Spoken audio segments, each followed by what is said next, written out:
மகிழ்ச்சியான நிகழ்வில் சந்திப்பது ரொம்ப சந்தோஷம் அளிக்குது. வந்திருக்கக்கூடிய பத்திரிகையாளர் அத்தனை பேருக்கும் நன்றி சொல்லி தான் இந்த நிகழ்வை ஆரம்பிக்கணும். ஏன்னா இந்த படத்தை கொண்டு போய் பரவலாக சேர்த்ததில் வந்து பத்திரிகைகள் தனிப்பட்ட முறையில் யோசிச்சு பார்த்தீங்கன்னா பார்த்த ஒவ்வொருவரும் வந்து சமூக வலைதளங்களில் வந்து தொடர்ச்சியாக எழுதிட்டு இருந்தது தான் இந்த படத்துக்கு மிகப்பெரிய வெற்றியை கொடுத்துருக்கு. ஒரு 20-25 வருஷத்துக்கு அசிஸ்டன்ட் டைரக்டர் ஆகிறதுக்கு முன்னாடியிலிருந்து எனக்கு பழக்கம். தனிப்பட்ட முறையில் இப்படியான ஒரு வெற்றிக்காகத்தான் அவர் இத்தனை ஆண்டு காலம் உழைத்து கொண்டே இருந்தார். அவர் எட்டிய இலக்கை இன்றைக்கு தொட்டுவிட்டார் அப்படின்னு நினைக்கும் பொழுது எனக்கு ரொம்ப மகிழ்ச்சியாக இருக்கிறது. நான் மீராவுக்கும் காலத்திற்கும் நன்றியை தெரிவித்துக்கிறேன். முதல்ல என்னோட நன்றி. அப்புறம் இந்த படத்தை பற்றி சொல்லணும்னா சொல்லிக்கிட்டே இருக்கலாம். ஆனால் இது நன்றி தெரிவிக்கிறதுனால நிறைய சொல்ல முடியாது. குறிப்பாக நான் சொல்லணும்னு ஆசைப்பட்டது வந்து மரியாதைக்குரிய ஐயா கஸ்தூர்ராஜா அவர்கள்.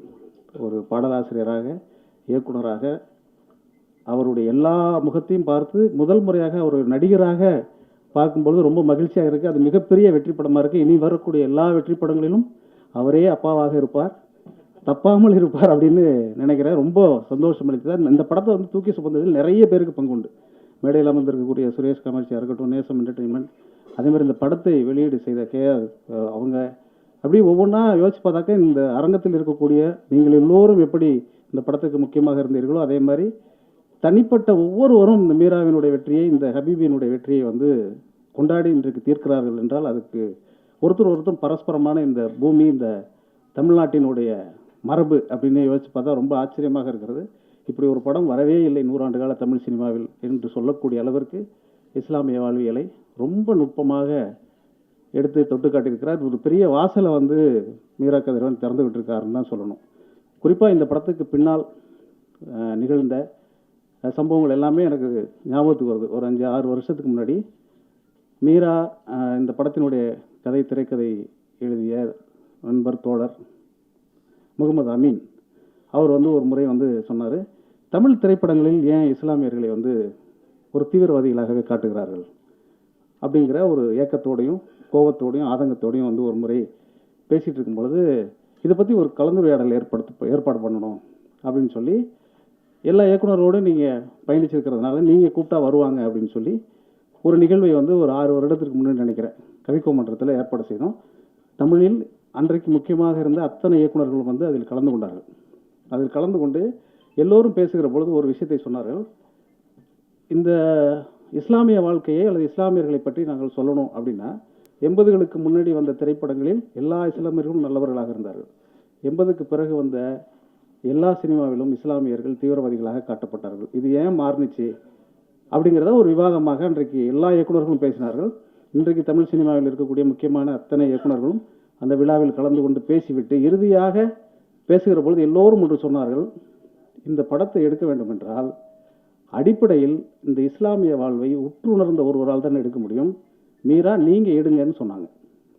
நான் எடுக்கிறேன் என்று அவர் இதயத்தில் தாங்கி கொண்டு சுமந்த அந்த கதை 6 ஆண்டுகளுக்கு பிறகு திரைப்படமாக வந்து இன்றைக்கு வெற்றியும் அடைந்திருக்கிறது. எனவே எல்லோருடைய கோரிக்கையும் நிறைவேறி இருக்கிறது. அந்த கோரிக்கையை நிறைவேற்றிய பெருமையை, நன்றியை மீராவுக்கு தெரிவித்துக் கொள்கிறேன். இந்த நிகழ்வில் சம்பந்தப்பட்டிருக்கக்கூடிய அத்தனை பேருக்கும் தனிப்பட்ட முறையில் எனக்கு வந்து நான் சொல்லணும்னா தமிழ் சினிமாவில் இருக்கக்கூடிய அத்தனை தொழில்நுட்ப கலைஞர்களும் இந்த படத்தை வந்து தனிப்பட்ட முறையில் என்னிடம் தொலைபேசி செய்து இதை பார்த்துட்டு ரொம்ப மகிழ்ந்து பரவசப்பட்டு இப்படி ஒரு வாழ்க்கை, இப்படி ஒரு படம் அப்படின்னு சொல்லுகிற பொழுது நான் மறுபடியும் என்னுடைய நண்பன் ஜெயித்து விட்டான் என்கிற சந்தோஷத்தோடு இந்த மேடையில் நிற்கிறேன். உங்கள் எல்லோருக்கும் நன்றி, வணக்கம். அடுத்ததாக நாம் பேச அழைக்கிறோம். ஒரு கதையை பாடலில் சொல்வது இவரது ரகம், கேட்பதும் ஒரு சுகம். நீ வாழ வாழ்வுண்டு இங்கே, நீ சாய தோளுண்டு இங்கே. அழகான பாடல் வரிகள் தொந்த கவிஞர் கார்த்திக் நேதா அவர்களை பேச அழைக்கிறோம்.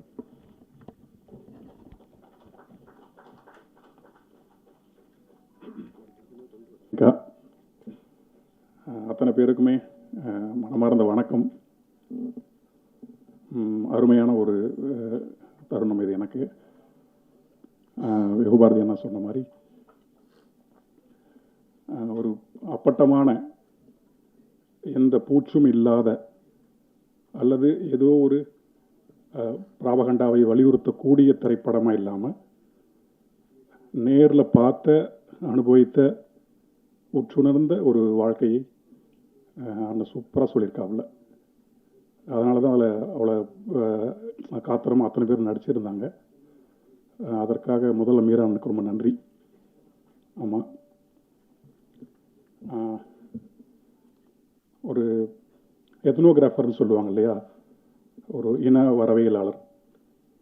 எனக்கு அண்ணன் அப்படி தான் தெரிகிறார். இந்த திரைப்படம் முழுக்க பார்த்துட்டு ஒரு ஒரு இனத்தினுடைய அத்தனை கூறுகளையுமே திரைக்கதையின் வாயிலாக ரொம்ப தெளிவாக காட்சிப்படுத்தியிருக்கார் அண்ணன். இந்த படத்தில் முழுக்க முழுக்க பேசணுன்னா அவரை பற்றி தான் நான் பேசணும்னு நினைக்கிறேன். எல்லாருமே சொல்கிறது போல் நிறைய ஆண்டுகளில் இந்த மாதிரி படம் வந்ததே இல்லை. ஏன்னா இவன் நான் சொன்ன மாதிரி அதற்கான வாய்ப்புகள் கதவுகள் இங்கே திறக்கவே இல்லை. இந்த படம் திறந்ததுக்கான ஒரே ஒரு காரணம் இன்றைக்கு அது தேவையாக இருக்குங்கிறது தான். அந்த தேவையை உணர்ந்து தான் இந்த திரைக்கதை அண்ணன் எழுதியிருக்காரு. மற்றபடி நன்றி நான் சொல்லணும் அப்படின்னா, இப்படி ஒரு திரைக்கதையை உள்வாங்கி கொண்டு கைதட்டி அழுது மகிழ்ந்து இன்னும் இருக்கக்கூடிய அத்தனை பேருக்குமே இந்த திரைப்படத்தை பாருங்கள் அப்படின்னு ஆற்றுப்படுத்தக்கூடிய அத்தனை நல்லுள்ளங்களுக்கும் இந்நேரத்தில் நன்றி சொல்லிக்கிறேன். ஒரு மாதிரி வன்முறையை நோக்கி எதற்காக நாம் வன்முறை செய்கிறோம்னே தெரியாமல் வன்முறை செஞ்சுக்கிட்டு, வன்முறை நம்முடைய இயல்பாக மாறிக்கொண்டிருக்கக்கூடிய, வன்முறையை கொண்டாடக்கூடிய, அதன் மூலமாக பேரின்பம் அடையக்கூடிய ஒரு காலகட்டத்தில் நாம் இருக்கோம். இப்படியான ஒரு காலகட்டத்தில் நிறுத்தி நிதானமாக இந்த வாழ்க்கையை வாழணும் அப்படின்னு சொல்லக்கூடிய ஒரு ஆகச்சிறந்த அறிவுரையாக தான் அந்த படத்தை நான் பார்க்குறேன். ஒருத்தர் இயக்குன கொஞ்சம் பேர் நடித்த அப்படி நான் பார்க்கல. இதில் அந்த வல்லோனின்னு வரக்கூடிய பாட்டு, அண்ணா எழுதின பாட்டு எனக்கு ஒரு மாதிரி படபடப்பாக இருக்குது. ஏன்னா எனக்கு அன்பாக இருக்கணும்னு நினச்சாவே படபடப்பாக இருக்குது. அந்தளவுக்கு ஒரே இறைச்சலாக இருக்குது. ஊர் பக்கம் போனால் அமைதியாக இருக்கலன்னா ஊர் பக்கமும் இறைச்சலாக தான் இருக்குது. இந்த இறைச்சலுங்கிற நோய் சுற்றி சுற்றி நம்மளை அடிச்சுக்கிட்டே இருக்குது. கலைக்குள்ளேயும் அது இருக்குது. இதுதான் வியாபாரம்னு சொல்லி நம்மளை வந்து ஏமாத்துறாங்க, நாமளும் நம்புகிறோம். அப்படிலாம் இல்லைடா, இந்த மாதிரி படமும் வருது, ஹபீபின்னு ஒரு படம் பண்ணியிருக்கோம், வந்து பாருங்கன்னு சொல்கிறது இருக்கு இல்லையா, இது அவருடைய ஒட்டுமொத்த வாழ்க்கையுமே ஒரு அடமான வச்சு ஒரு கூரிய வாளாக நின்று எடுத்திருக்காருன்னு நான் சொல்லுவேன். ஏன்னா ஒட்டுமொத்த வியாபாரமும் வணிகமும் கசாமுசான்னு போயிட்டு இருக்கிறப்போ நான் இப்படி தான் ஒன்று எடுப்பேன்னு சொல்கிறது இருக்கு இல்லையா, அந்த துணிவுக்கு பின்னாடி தான் நாங்கள் எல்லாமே வரோம். நாங்கள் தனிப்பட்ட முறையில் எதுவும் செஞ்சிட முடியாதுங்க. ஆக அந்த துணிவிற்காக அவர் கூட இருந்த அத்தனை பேருக்குமே இந்த நேரத்தில் என்னுடைய நன்றி. கதையில் உதவி செஞ்ச அத்தனை பேருக்குமே நன்றி. நடிச்சிருந்த அத்தனை பேருக்குமே நன்றி. அவ்வளோதான், வேறு என்ன சொல்கிறேன்னு தெரியல. இந்த இப்போ ஒரு மாதிரி மனம் நிறைவாக இருக்குது. அத்தனை பேருமே இந்த படத்தை பார்க்கணும் அப்படின்னு நான் தயவுசெய்து கேட்டுக்கிறேன். இந்த படம் வந்து வசூலையும் எடுக்கணும் அப்படிங்கிறது தான் இங்கே தேவையாக இருக்குது. படம் நல்ல படமாக இருக்குது, ஒரு அருமையான வாழ்க்கையை சொல்லியிருக்கு. அது வசூலையும் ஈட்டும் போது தான் நிறைய முதலீட்டாளர்கள் இங்கே வருவாங்க. இந்த மாதிரியான கதைகள் இங்கே இருக்குது அப்படிங்கிறத நம்புவாங்க. இல்லைனா மீண்டும் அத்தி பூத்தது போல், குறிஞ்சி மலர் வந்தது போல் அங்கொன்று இங்கொன்னா ஹபீபி வந்துட்டு போயிடும். மீண்டும் அதே இறைச்சல், அதே வன்முறையை கொண்டாடக்கூடிய, அல்லது நாமும் நாளைக்கு வன்முறையாளனா மாறக்கூடிய ஒரு சூழல் காத்துக்கிட்டு இருக்கு. அதற்காகவே நாம் ஹபீபியை பார்ப்போம். ரொம்ப நன்றி. இந்த நேரத்தில் சாம்சியஸ்க்கு அப்புறம் அன்பு நண்பன் மசூர் எழுதியிருக்காரு இந்த படத்தில். அவர் எப்போது எங்கள் அண்ணன் எழுதியிருக்காரு யுவபாரதின்னா. பாடினவங்களுக்கு அத்தனை பேருக்குமே இந்த நேரத்தில் நன்றி சொல்லிக்கிறேன். நன்றி நன்றி. மருள் நிறை வாழ்வின் இருளே நீங்கி அருள் நிறை வாசல் விடிந்தே புலர என்று இறப்பின் சோகத்தை கண்ணீர் கவிதையால் பாடலாக்கி கொடுத்த பாடலாசிரியர் மஷூக் ரஹ்மான் அவர்களை பேச அழைக்கிறோம். அனைவருக்கும் எனது இனிய மாலை வணக்கங்கள். நடித்தவங்க இந்த டீம் எல்லாருக்குமே என்னுடைய மனமார்ந்த நன்றி அண்ட் வணக்கம். இந்த படத்தை பற்றி சொல்லும்போது ஒரு 2-3 இயர்ஸ் பேக் அண்ணன் மீரா கதிரவன் அண்ணன்கிட்ட நான் மெசஞ்சர் மூலமாக கேட்டிருந்தேன், நான் அவங்கள மீட் பண்ணணும் அப்படின்னு சொல்லிட்டு. போகும்போது இந்த படத்தை பற்றி சொன்னாங்க. அதுக்கப்புறம் இந்த படத்தை ஒரு நாள் எனக்கு கூப்பிட்டு காமிச்சாங்க. ரொம்ப நேரம் ஆயிடுச்சு. அவர் ஃபர்ஸ்ட் ஹாஃப் முடியும் போது தான் எனக்கு அதில் முக்கியமாக கதாபாத்திரத்தில் யூசுஃப் கதாபாத்திரத்தில் தனுஷரோட அப்பா இருக்கிறாங்க அப்படின்றதே ஃபீல் ஆச்சு. அது வரைக்கும் அந்த கேரக்டரோடயே அவரை ஃபாலோ பண்ணிட்டு இருந்தேன். அப்புறம் அண்ணன்ட்ட கேட்டேன், அவங்க தானே அப்படின்னா, ஆமாம் தெரியலையா அப்படின்னாங்க. இன்னொன்று இந்த படம் எனக்கு ஏன் ரொம்ப க்ளோஸ் அப்படின்னு சொன்னால், மதுரை தான் என் ஊர். மதுரையில் ஒரு அக்ரஹாரத்தில் ஒரே ஒரு பாய் வீடு, எங்கள் வீடு மட்டும்தான். அந்த மாதிரி வளர்ந்த சூழ்நிலையில் வளர்ந்தேன். அதனால் நிறைய பிராமண நண்பர்கள் உண்டு. அந்த ஹிந்து ஃபிலாசபியோடைய நிறைய பரிச்சயமும் உண்டு. அப்போ எங்களுக்குள்ளே இருந்த கிவ் அண்ட் டேக் எல்லாத்தையும் திரும்ப இதில் பார்க்க முடிஞ்சது இந்த படத்தில். ரொம்ப இயல்பான மனிதர்களும் இயல்பான கதாபாத்திரங்களும் ரொம்ப இயல்பாகவே ஒன்றுக்கு ஒன்று விட்டு கொடுத்து பழகிறது, அது ஒன்று. இன்னொன்று இந்த சாலிஹா அந்த கேரக்டர், அவங்களும் அவங்க ஹஸ்பண்ட், அவரை பார்த்தா என்னோடய தாய் மாமா மாதிரியே இருந்தது. என்னோடய மூத்த தாய் மாமா அப்படி தான் இருப்பாங்க அவங்க பார்க்க. அவங்க மேரேஜ் சீக்வன்ஸ் எல்லாமே அதை பார்த்த மாதிரியே இருந்தது. அப்புறம் இந்த பாட்டை பற்றி சொல்லணும் அப்படின்னு சொன்னால், டெத்து வந்து எப்பவுமே ரொம்ப ஒரு உண்மையான விஷயம். மரணத்தை விட உண்மையானது எதுவுமே இல்லை அப்படின்றது தான். நம்ம வாழ்க்கையில் கடந்து போகிற எல்லாமே கடந்து தான் போயிடுது. மரணத்தை நம்ம கடந்து போயிடுறோம். அதில் இந்த பாடல் பதிவு சாம் சிஎஸ் அவங்க இருந்தாங்க, அண்ணன் கூட இருந்து அந்த பாட்டை ரெக்கார்ட் பண்ணும்போது கடைசி நிமிஷத்தில் ஒரு வரி மட்டும் சேஞ்ச் பண்ணேன். மரணம், ஒவ்வொரு ஆன்மாவும் மரணத்தை சுவைக்கும் அப்படின்னு சொல்லி குரானில் ஒரு வேர்ஸ் வருது. ஒவ்வொரு ஆன்மாவும் மரணத்தை சுவைக்கும், வாழும் வகை வாழ்வோருக்கே மரணமும் இனிக்கும் அப்படின்னு சொல்லி அந்த லைனை போட்டு முடிச்சேன். ஏன்னா ஒரு துக்கமாக போக வேணாம். அதே நேரத்தில் வரிக்கு வரி உய்க நீ உய்க அப்படின்னு சொல்லி அந்த உயிரை வந்து வாழ்த்தி அனுப்புகிற மாதிரியே அந்த பாடலை அமைச்சு கொடுத்துருந்தோம்.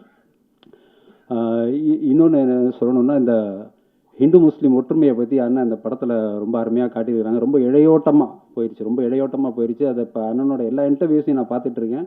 அதில் கேட்கக்கூடிய கேள்விகளுக்கு ரொம்ப அருமையாக இதன் பின்னணியில் உள்ள அரசியல் என்ன, இதனுடைய தேவை என்ன, இதை சமூகத்துடைய பார்வைக்கு எடுத்து வைக்க வேண்டிய கட்டாயம் என்ன அப்படின்றது எல்லாத்தையுமே ரொம்ப விரிவாக சொல்லியிருக்கிறாங்க. அதே மாதிரி இந்த படத்தையும் எல்லாருமே இன்னும் அதிகமாக எவ்வளோ முடியுமோ பாருங்கள். இதில் இருக்கக்கூடிய இந்த மெசேஜ், அவர் நண்பர் கார்த்திக் நேத்தா அவங்க சொன்ன மாதிரி, அண்ணன் யுகபாரதி சொன்ன மாதிரி, இவ்வளோ பெரிய ஜாம்பவான்களோட ஒர்க் பண்ணுறது எனக்கு ரொம்ப சந்தோஷம். அதுதான் முதல்ல சொல்லணும்னு நினச்சேன். அந்த மாதிரி அவங்கெல்லாம் சொன்ன மாதிரி வந்து இந்த காலத்தின் கட்டாயமாக இந்த மெசேஜ் என்ன அப்படின்றத எடுத்துகிட்டு போகிறதுக்கு ப்ரெஸ் மீடியா நீங்கள் எல்லாம் எடுத்து இருக்க அந்த எஃபர்ட், அது எல்லாத்துக்குமே என்னுடைய நன்றிகளை தெரிவித்து, குறிப்பாக மீரா கதிரவன் அண்ணனுக்கு என்னுடைய மனமார்ந்த நன்றிகளை தெரிவித்து அமைக்கிறேன். நன்றி. 2003 வரை கிட்டத்தட்ட 40 வருட இஸ்லாமிய மக்கள் வாழ்வை 2 மணி நேரம் 12 நிமிடத்தில் சொல்ல முடியுமா என்றால், மதி போல எடிட்டர் இருந்தால் சொல்லா கதையும் சொல்ல முடியும். அவரது இயக்குனர் கனவை நனவாக்கிய உதவிய எடிட்டர் மதி அவர்களை பேச அழைக்கிறோம். இவருக்கும் வணக்கம். இது என்னோட 2வது படம். இப்படி ஒரு வரலாற்று சிறப்புமிக்க படத்தில் பணியாற்ற வாய்ப்பு கிடைத்து ரொம்ப பெருமையாக இருக்குது, மகிழ்ச்சியாக இருக்குது. இந்த வாய்ப்பை வழங்கிய இயக்குனர் ராம் சாருக்கும் மீரா கதிரவன் சாருக்கும் நான் நன்றி கடன்பட்டிருக்கேன். ஏன்னா இது வந்து காலத்தால் ஒரு அலையாத படம், என்றைக்கும் வந்து பேசக்கூடிய படமாக இருக்கும். ஏன்னா அவ்வளோ ரிவ்யூஸ், பாராட்டுகள் வந்து இந்த படத்தினால எனக்கு கிடச்சிச்சு. இந்த படத்தில் பணியாற்றுறதில் எனக்கு ரொம்ப மகிழ்ச்சியாக இருக்குது, பெருமையாகவும் இருக்குது. இந்த பணியாற்ற அனைத்து கலைஞர்களுக்கும் நடிகர்களுக்கும் வாழ்த்துக்களும் நன்றிகளும் தெரிவிக்கிறேன். நன்றி. ஃபாசில் நடித்த மாலிக் திரைப்படத்திற்கு கேரளா ஸ்டேட் அவார்டு வாங்கியவர் தமிழுக்கு அறிமுகமாகிறார். ஹபீபி எங்கும் செட் போட்ட மாதிரி இல்லாத ஒரு ஒரிஜினலான கதையை, தறி நிறைந்த ஒரு வீட்டை அழகாக்கி கொடுத்திருக்கிறார். ஊர் மக்கள், குளம் என்று அத்தனை இயல்பாக நேர்த்தியாக கலையமைப்பு கொடுத்த அப்புண்ணி ஷாஜன் அவர்களை பேச அழைக்கிறோம். എല്ലാവർക്കും നമസ്കാരം. ഞാൻ ഈ നിമിഷത്തെ ഏറ്റവും കൂടുതൽ നന്ദി പറയുന്നത് എൻ്റെ മനോവേട്ടനോടും പിന്നെ മീര സാറിനോടാണ്. എൻ്റെ തമിഴിലെ ആദ്യത്തെ പടമാണ് ഈ ഹബീബി. അത് വളരെ വിജയമായി ഇവിടെ ഓടുന്നുണ്ടെന്ന് അറിയുമ്പോൾ വളരെ സന്തോഷമാണ്. ഇതിന് എല്ലാവരോടും നന്ദിയാണ്. കൂടുതലൊന്നും സംസാരിക്കുന്നില്ല. എല്ലാവർക്കും എൻ്റെ നമസ്കാരം. புரிஞ்சதுன்னு நினைக்கிறேன். Thank you sir. அடுத்ததாக நாம் பேச அழைக்கிறோம். சில காட்சிகளில் வந்தாலும் பெண்ணியம் பேசி பெருமை சேர்க்கும் கதாபாத்திரங்களில் புத்தகங்கள் நடுவே புயலென கிளம்பிய ஒரு வீராங்கனையாக தனஸ்ரீ சுதாகரன் அவர்களை பேச அழைக்கிறோம். அவங்க விரைவில் ஜாயின் பண்ணிக்குவாங்க. அடுத்ததாக நாம் பேச அழைக்கிறோம். கணவனை பிரிந்த காதலின் சோகம், டேப் ரெக்கார்ட் காதலில் தொலைந்த தொலைதூர உறவை மீட்டெடுக்கும் குரல் பதிவு, எதுவும் இல்லாமல் இருந்து எல்லாம் வேண்டும் என்று அலையாமல் தங்க நகைகளை அள்ளி வந்து கொடுத்து உறவுகளில் உயரே தெரியும் கதாபாத்திரத்தில் நடித்த அனுஸ்ரயா ராஜன் அவர்களை இப்போது பேச அழைக்கிறோம்.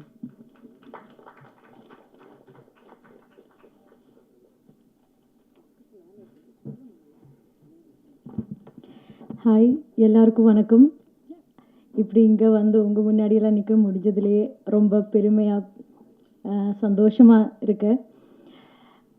இது என்னோட ஃபர்ஸ்ட் மூவி.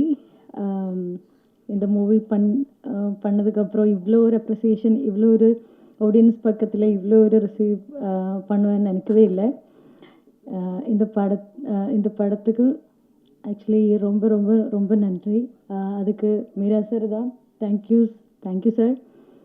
இந்த கேரக்டர் எனக்கு கொடுத்ததுக்கும் ரொம்ப நன்றி.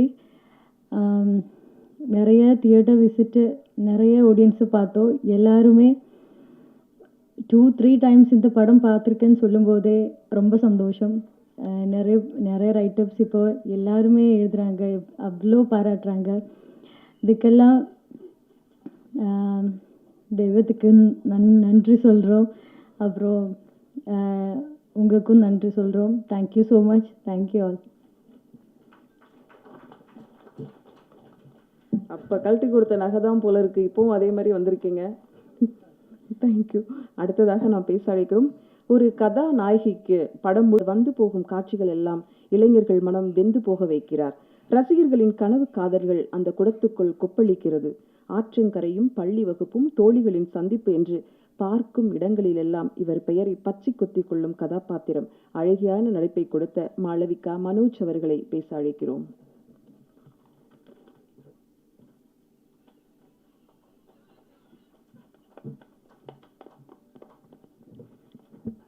எல்லாருக்கும் வணக்கம். First of all thanks press and media for coming here and supporting us. எனக்கு வந்து I feel really happy to be a part of this film. Actually தமிழில் நான் பண்ண first film. I have told this before. So அதுக்கு வந்து இவ்வளோ நாளுக்கு அப்புறம் ரிலீஸ் ஆகுது, அதுக்கு வந்து இவ்வளோ லவ் கிடைக்கிறேன். நாங்கள் அவ்வளோ யோசிக்கல. ஐ நெவர் தாட் இவ்வளோ பேருக்கு இவ்வளோ லவ் எல்லாம் கொடுப்பேன்னு. நான் நிறையா பேர் லைக் ரிவ்யூ சொன்னேன், எல்லாருக்குமே பிடிச்சிருக்கு. Family, friends, even I saw the film. So I feel really happy. I want to thank our director for giving me such an opportunity and for this film. So once again, thank you all for coming here. Thank you. Thank you Malavika. அடுத்ததாக நாம் பேச அழைக்கிறோம். மண்மணக்கும் மதுரையிலிருந்து ஒற்றை தேநீருடன் வந்தவர்கள் பலர். இளையராஜா, பாரதி ராஜா, கபாலா, அமீர், சசிகுமார், சூரி, சேரன், சீனு ராமசாமி என்று வெற்றியால் நிரப்பியவர்கள் பலர். அந்த வரிசையில் விளையாட்டு வீரனாய் வரவேண்டியவர் ஹீரோவாய் களத்தில் நிற்கிறார். முதல் படம் என்று தெரியாத அளவு தன்னைத்தானே செதுக்கிக் கொண்டவர். அபுதாஹிர் என்ற இளைஞனின் காதல், சோகம், வறுமை, வலி என்று அத்தனையும் சுமந்து திரையில் அவரோடு நம்மை பயணிக்க வைக்கிறார். ஈசாவை பேசாதவர்கள் இங்கு இல்லை. நம்பிக்கை நாயகன் ஹபிபி ஈசா அவர்களை பேச அழைக்கிறோம்.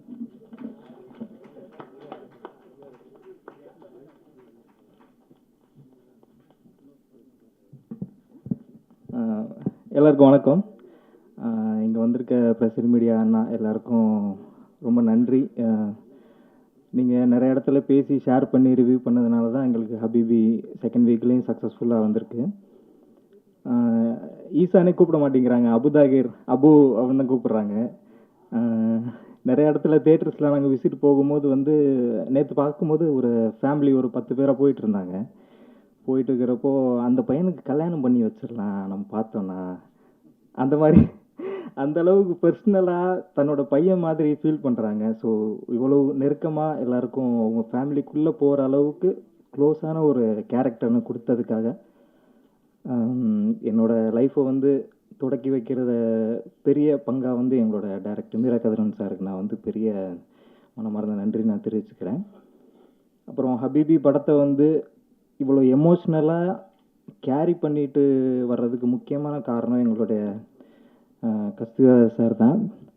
ஏன்னா அவரோட அப்பா கேரக்டர் வந்து படத்தில் இருக்க மற்ற குடும்பத்தை அங்கே இருக்க குடும்பத்தை மட்டும் அவன் கேரி பண்ணலை, அவர் படத்தையே வந்து எல்லா இடத்துக்கும் கேரி பண்ணுறாரு. அவரோட லைட் வந்து எங்களுக்கும் வந்து சேர்ந்ததில் எங்களுக்கு பெரிய சந்தோஷம் பெருமையும் நாங்கள் பட்டுக்கிறோம்.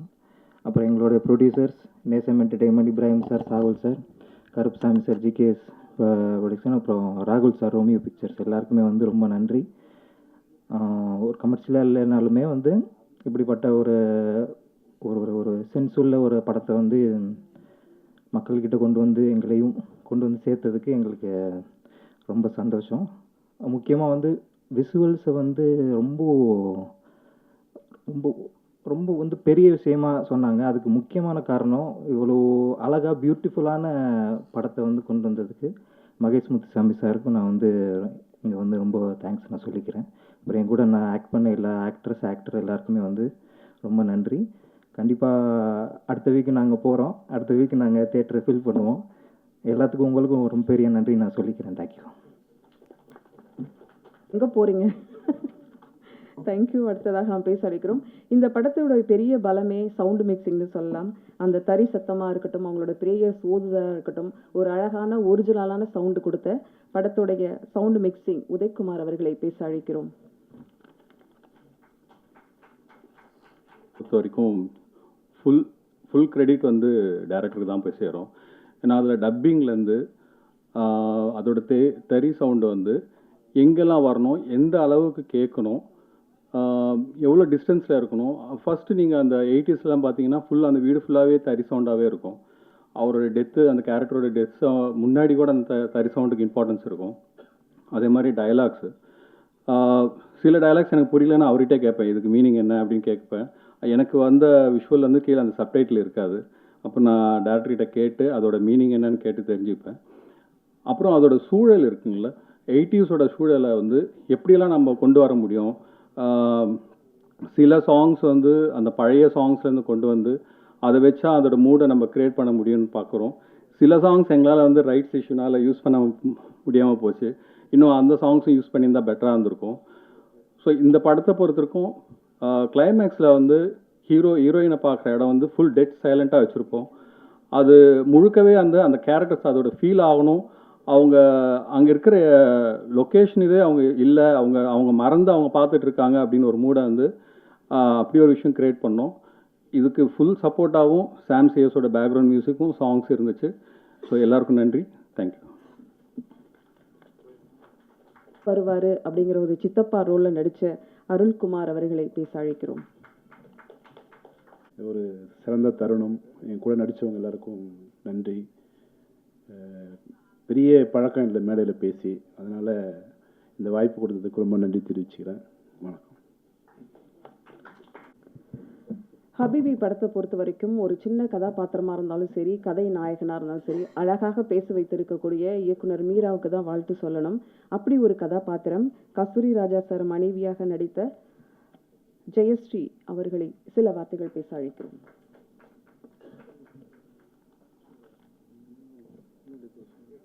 அப்படியே அந்த பக்கம் ஓரமாக வந்துருங்கம்மா.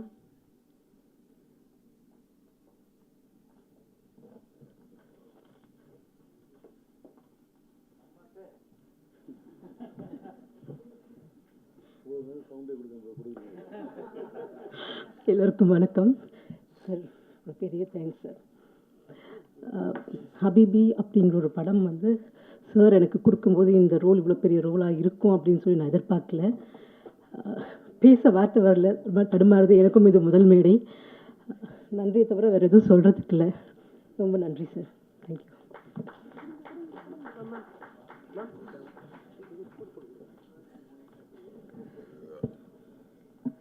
ஹீரோவோட அம்மா வந்தா அடுத்து ஹீரோயினோட அம்மா வந்தானே வர அழைக்கிறோம்.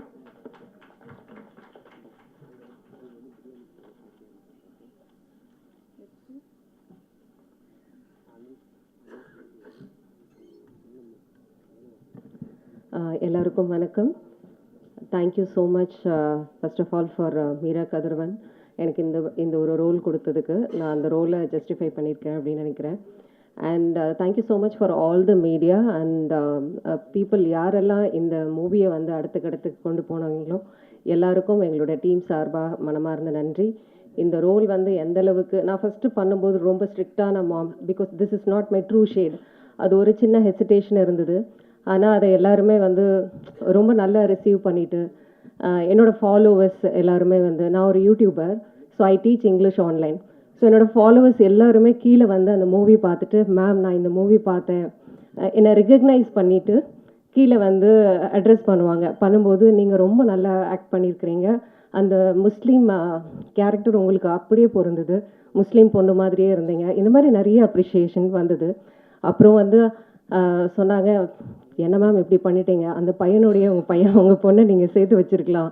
இந்த மாதிரி அந்த இன்னுமே அவங்க வந்து அந்த கேரக்டர்லேயே இருக்கிறாங்க, அந்த ரோல்லேயே இருக்கிறாங்க, அந்த ஸ்டோரியை விட்டு அவங்க வெளியில் வரல அப்படின்றத இந்த மாதிரி காமெண்ட்ஸ் எல்லாம் பார்க்கும்போது தெரிஞ்சது ரொம்ப ஹாப்பியாக இருந்தது. And thank you so much. எல்லாரும் நீங்கள் வந்து பார்க்குறதோட நிறுத்தாமல் இன்னும் நிறைய பேருக்கு கொண்டு சேர்க்கணும். உங்களோட ஃப்ரெண்ட்ஸ் அண்ட் ஃபேமிலிக்கு கண்டிப்பாக இதை ஷேர் பண்ணுங்கள். தேங்க்யூ. படத்தில் முக்கியமாக தரவண்ணா ரோலில் நடித்த கசாலி அவர்களை சில வார்த்தைகள் பேச அழைக்கிறோம்.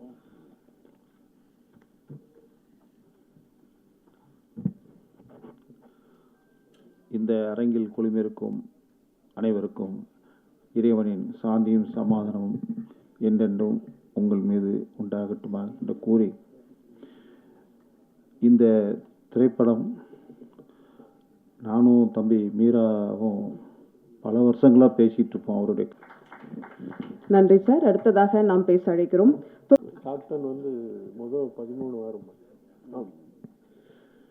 அனைவருக்கும் இனிய மாலை வாழ்த்துக்கள். இப்போ எனக்கு ஒரு குடும்பம் இருந்தது, கீழே இருக்க குடும்பம், பிரிச்செல்லாம் பார்க்க முடியாது. இப்போ 2 குடும்பம், மேடையில் இருக்கக்கூடிய குடும்பம். ஊடகத்துறை வந்து எனக்கு ஒரு குடும்பம் அப்படின்னா, சினிமா துறை இப்போ 2வது குடும்பம் ஆயிடுச்சு. ரெண்டுமே அதில் பாகுபாடு காட்டுறான்னு சொல்லிடாதீங்க. எல்லாத்துலேயுமே ஒரு அரசியல் இருக்குது. எங்கள் இயக்குனர் சொல்கிற மாதிரி முதல்ல எங்கள் இயக்குனர்னு தான் சொல்லணும். என் ஊரை சேர்ந்தவர். நான் இந்த படத்துக்கு முக்கியமாக உள்ள வர காரணமே வந்து என்னுடைய மண் சார்ந்த படம் என்பதால் தான் நான் உள்ளே வந்தேன். இதற்கு முன்னால் நிறைய வாய்ப்புகள், பெரிய பெரிய வாய்ப்புகள் வந்து என்னால் அது பண்ண முடியலை. அது உலகத்துக்கே தெரியாது. இன்னொரு உண்மையை சொல்லியாகணும். நான் சின்ன வயசில் ஒரு சற்றேறக்குறைய ஒரு 4-5 வயசு இருக்கும்னு நினைக்கிறேன். அப்போது திடீர்னு என் கூட படித்த மஞ்சுளா, அந்த மஞ்சுளாவுடைய தகப்பனார் வந்து சினிமா துறையில் இருந்தாங்க. அப்போது இந்த மாதிரி ஒரு படம் நடக்குது. என்ன படம்னு அப்போ தான் நீங்கள் கூர்ந்து கவனிப்பீங்க. ஒரு படத்துக்காக வேனில் கூப்பிட்டு போகிறாங்க. எக்மூரில் இருக்கக்கூடிய ஒரு பரியல் கிரவுண்ட், சர்ச்சோடு இருந்த பரியல் கிரவுண்டு போகிறோம். காலையிலே கூப்பிட்டு போயிட்டாங்க, டிஃபன் தந்தாங்க, சாப்பிட்டோம். சாப்பிட்டு முடித்ததுக்கப்புறம் ஒருத்தர் வர்றாரு, ஹீரோ, படத்தினுடைய ஹீரோயின் வர்றாங்க. ஸ்டண்ட் சீக்வன்ஸு, டைரி தூக்கி வீசப்படுது. பிரமிப்பாக பார்க்குறேன். என்னைக்கு அவரை பார்த்தனோ அன்னையிலிருந்து இன்னைக்கு வர அவருடைய ரசிகன் நான். அந்த திரைப்படம் வந்து பில்லா, ரஜினி சாரை பார்த்தேன். ஸ்ரீபிரியா மேடம் அந்த ஸ்டண்ட் சீக்வன்ஸ், அது தேங்காய் சீனிவாசன் சார் வந்து காம்பவுண்டுக்கு வெளியில் நடந்து வருவார், அந்த சீன் தான் எடுத்தாங்க. எனக்கு அது ரொம்ப அந்த சமயம் வந்து எனக்கு நினைவுக்கு தெரியாத ஒரு வயது. ஆஃப் லேட்டு பல வருடங்கள் கழித்து பார்க்கும்போது, இந்த படத்தில் தான் நடித்தோமா அப்படின்னு சொல்லிட்டு. அந்த மஞ்சுளா வேற யாரும் இல்லை, இளவரசின்னு இருந்தாங்க இல்லைங்களா ஃபீல்டில், அவங்க தான். அந்த இளவரசி இப்போ இல்லை, எங்கே இருக்காங்கன்னு தெரியல. மஞ்சுளா நீ எங்கே இருக்க அப்படின்னு தான் கேட்கணும் தோழியை. உடனே இயக்குனர் சிரிக்கிறார். படத்துக்கு வருவோம். இது ஒரு இஸ்லாமிய வாழ்வியல் என்று சொல்வதை விட ஒரு மண் சார்ந்த படம். ஒரு தமிழ் பேசக்கூடிய முஸ்லீம் குடும்பங்கள் சார்ந்த படம். முஸ்லீம் அல்லாத மக்களும் சேர்ந்து நடிச்சிருக்காங்க. முதல்ல இது உள்ளே வரும்போது பயந்துக்கிட்டே வந்தேன், ஏன்னா நடிப்பு தெரியாது. எங்கள் டைரக்டர் சொன்னார், ஒன்றுமே இல்லை சார், நாங்கள் பார்த்துக்கிறோம், நான் பார்த்துக்கிறேன். இல்லை, அந்த டைரக்ஷன் டிபார்ட்மெண்ட், என்னுடைய சகோதரர்கள், தம்பிமார்கள், எல்லா கலைஞர்களும் அவ்வளோ ஊக்கம் கொடுத்தாங்க. எனக்கு கஷ்டமே தெரியல. டைரக்ஷன் அப்படிங்கிறது ஓரளவுக்கு தெரியும். கேமராமேன் ஆகணுங்கிறது தான் என்னுடைய ஆசை. எங்கள் இயக்குனர் சொன்னார், சீனை சொல்கிறேன் சார், நீங்கள் பாருங்கள், நீங்கள் உங்களுக்கு லிபர்ட்டி, ஃபுல் லிபர்ட்டி கொடுக்குறோம், உங்களுடைய இம்ப்ரோவைசேஷனோட பண்ணுங்க அப்படின்னு சொல்லிட்டு கொடுத்த ஊக்கம், தைரியம் தான். அதே போல் நிறைய நான் வந்து ஸ்பாட்டில் மட்டும் இல்லாமல் எங்கெல்லாம் இருந்தோன்னா அங்கே நான் கற்றுக்கொண்டது கஸ்தூரி ராஜா சார்கிட்ட. சமீபத்தில் நாங்கள் ஒரு டிஸ்கஷன் ஆஃப் லேட் வந்து பேசிகிட்டு இருக்கும்போது அவர் ஒன்று சொன்னார். ஹபீபி என்றால் எல்லாம் ஒன்று சொல்கிறாங்க ஊரில். ஹபீபி என்றால் குடும்பம்னா என்ன, கணவன்னா என்ன, மனைவின்னா என்ன, அப்பான்னா என்ன, பையன்னா என்ன, வாழ்க்கைன்னா என்ன, அன்புன்னா என்ன. ஏன்னா இன்னைக்கு வந்து வாழக்கூடிய காலகட்டத்தில் மனிதத்தை மறந்து விட்டோம்.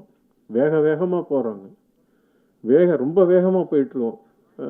சகோதரர் கார்த்திக் நேத்தா அவர்கள் சொன்னாங்க, அப்போ அந்த இரைச்சல் அது நமக்கே ரொம்ப அலர்ஜியாக இருக்குது. எங்கடா அமைதி கிடைக்காதா, ரெசார்ட்டை தேடி ஓடுறோம். இல்லை, இருக்குது, நம்மள்ட்டே ஹாப்பினஸ் இருக்குது, நம்மள்ட்டே சந்தோஷம் இருக்குது. அதை தொலைக்கிறதுக்கு முன்னால் நம்ம அதை கண்டுபிடிச்சிக்கிறோம். இப்போ கஸ்தூரிராஜா சொன்னது வந்து உண்மையான வார்த்தைகள். இந்த படம் வந்து உறவு முறைன்னா என்ன, சந்தோஷம்னா, சுகம்னா என்ன, துக்கம்னா என்ன, உறவை வந்து இழந்துடாதீங்க. இதைத்தான் சொல்லியிருக்கிறார் எங்களது இயக்குனர். இப்போ வந்து ஊர் நாடு கொண்டாடுதுன்னு சொல்றதை விட உலகமே கொண்டாடுது. அனைவருக்கும் நன்றி, வாய்ப்புக்கு நன்றி.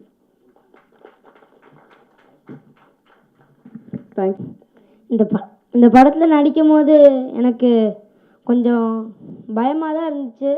ஆனால் கொஞ்சம் கொஞ்சம் போகும்போது கொஞ்சம் எனக்கு பழகிடுச்சு. டேரக்டர் சாருக்கு நான் தேங்க்ஸ் சொல்லிக்கிறேன். அப்புறம் கஸ்தூரிராஜா சாருக்கு தேங்க்ஸ் சொல்லிக்கிறேன். அதுக்கப்புறமேட்டு assistant director sir, assistant director மாமா எல்லாத்துக்கும் தேங்க்ஸ் சொல்லிக்கிறேன். அவ்வளோதான். எந்த ஊர்லேருந்து வர்றீங்க, என்ன படிக்கிறீங்கப்பா? 6th படிக்கிறேன். எந்த ஊர்லேருந்து வரீங்க? மதுரை. மதுரையா? இதுக்கு முன்னாடி என்ன படத்தில் நடிச்சிருக்கீங்க? ஆனந்தம் நடும்பீடு, ஹர்காரா, கொட்டுக்காளி, தெய்வம் மச்சான், அதியமான மாலமரம், அயலி, பிரின்சஸ். லிஸ்ட் பெருசா போகுது, தெரியாம கேட்டுட்டேன். வாழ்த்துக்கள், வாழ்த்துக்கள்ப்பா. முதல் முறையாக திணை வரகு கம்பு சாமையெல்லாம் பேசாமல் கொஞ்ச நேரம் கேட்டுட்டு போகலான்னு வந்து மேடைக்கு வருவேன்னு எனக்கு கண்டிப்பாக தெரியாது. ஒரு மாலை பொழுதில் ஒரு நாள் வந்து கோவை பயணத்தின் போது இயக்குனர் ராம் அவர்களை சந்தித்தேன். அப்போ அவங்க நானும் ஒரு 5 நிமிடம் ஒன்றா நடந்து போயிட்டு இருக்கும்போது வேகமாக சொன்னாங்க, தோழர் உங்களுக்கு பிடிக்கும் கண்டிப்பாக, ஹபீபின்னு ஒரு படம் வரப்போகுது, அந்த படம் வரும்போது மீரான்னு ஒருத்தங்க வந்து பண்ணியிருக்காங்க, எனக்கு உண்மையிலேயே மீரா கதிரவன் அப்படிங்கிற வார்த்தை கூட எனக்கு தெரியாது, நான் வந்து கண்டிப்பாக நீங்கள் பார்க்கணும் அப்படின்னு சொன்னாங்க. அதோட நான் அதுக்கப்புறம் மறந்துட்டேன். 10 நாள் முன்னாடி திருநெல்வேலி போயிருந்தப்போ திருநெல்வேலியில் நான் இருந்த வீட்டுக்கு பின்னாடி முத்துராம் தேட்டரில், ராமமுத்துராம் தேட்டரில் அந்த படம் ஹபீபி போஸ்டரை பார்த்தீங்கன்னா, ஐயோ ராம் சொன்ன படமாச்சு அப்படின்னு மொத்தமாக வீட்டில் எல்லாரையும் ஒரு 6-7 பேரை சேர்த்து கூட்டிகிட்டு படத்துக்கு போய் ஒரு செகண்ட் ஷோவில் போய் பார்த்தோம். உண்மையிலே மனம் அப்படி கனத்து போயிடுச்சு. படம் பார்த்து முடிச்சுட்டு 1:30 மணிக்கு வீட்டுக்கு வரும்போது, அது 10:45 காட்சி, வீட்டுக்கு வரும்போதே 1:30, 1:45, 2 ஆகிடுச்சு. ஆனால் 4 மணி வரைக்கும் எனக்கு தூக்கமே வரல. 4 மணி வரைக்கும் மனசெல்லாம் அப்படி அவ்வளோ கனத்து. ஏன்னா நான் பாளையங்கோட்டைக்காரன், எனக்கு கடையநல்லூர் வாழ்க்கை தெரியும், எனக்கு காதர் மாமா உண்டு. சிவராமனாக இருந்தாலும் காதர் மாமா எங்கள் அப்பாவினுடைய நெருங்கிய நண்பர். அப்போ யூசுப்பும் சாரும் தென்னந்தோப்பு நண்பராக வரக்கூடியவர்களும் பேசிய காட்சியெல்லாம் அப்படியே என் மனசுக்குள்ளே எங்கள் அப்பாவும் காதர் மாமாவும் பேசிக்கிட்டு இருந்த மாதிரியே ஒரு உணர்வு இருந்துச்சு. பல நாள் நான் அது மாதிரி என்னுடைய நண்பர்கள்ட்ட ஏங்கிலாம் சொல்லியிருப்பேன். எனக்கு ஒரு எத்தனை இஸ்லாமிய நண்பர்கள் அங்கே இருந்தாங்க, நாங்கள் எப்படி கிளாஸில் இருந்தோம், ஆனால் இன்றைக்கி சமூகம் ஏன் இப்படி இருக்கிறது, எனக்கு கோவத்தோடு பல நேரம் பேசிக்கொண்டே இருந்ததுக்கு ஹபீபி வந்து ஒரு பெரிய விடுதலை கொடுத்துச்சு மனசில். அவ்வளவு நல்லா ஒவ்வொரு காட்சியும் ஒவ்வொரு விஷயங்களும் அவங்க கட்டமைத்திருந்தது. அதில் அந்த காஸ்டிங்காக இருக்கட்டும், அதில் ஒரு வார்த்தைகள் நான் பல நேரம் அப்படியே யோசிச்சு பார்ப்பேன். அதுக்கப்புறம் 5-6 நாட்களாகவே ஹபீபிக்குள்ளேயே இருந்தேன். நான் மருத்துவமனையில் பேசிகிட்டு இருக்கும்போது கூட நோயர்களோடு பேசும்போது கூட ஹபீபி பார்த்தீங்களா அப்படின்னு பரிந்துரை சீட்டில் கூட அது வர ஆரம்பிச்சிருச்சு. அந்த அளவுக்கு இது சும்மா சோடனைக்காக சொல்லலை. நேற்று கூட ஒருத்தர் வந்து முகநூலில் நான் எழுதியிருக்கதை பார்த்துட்டு, சார் இன்னைக்கு சாயந்தரம் போகிறோம் அப்படின்னு சொன்னாங்க. ஏன்னா எனக்கு ரொம்ப மனசுக்கு வந்து இப்படியான படங்கள் வந்து பெரிய வெற்றியை பெறணும், உலகமே கொண்டாடணும், வசூலில் கூட. ஏன்னா அந்த படத்தை தயாரித்தவங்க, விநியோகித்தவங்க, அவங்களுக்கெல்லாம் இதில் ஒரு பெரிய மகிழ்ச்சி இருக்கணும். மீரா கதிரவனுடைய பெரு உழைப்பு இதில் இருக்குதுன்னு தெரியும். ஆனால் இதை வந்து சமூகம் எப்படி கொண்டாட போகிறது ஒட்டுமொத்தமாக? ஏன்னா நிச்சயமாக இதில் இருக்கக்கூடிய பல்வேறு கலை நுணுக்கம் அறிந்தவர்கள் எல்லாரும் கொண்டாடி தள்ளுறாங்க எல்லா இடத்துலையும். படம் பார்த்தவர்கள், முகநூலில் எழுத தெரிந்தவர்கள், முகநூலில் எழுதுகிறவங்க எல்லாருமே கொண்டாடி எழுதுகிறாங்க.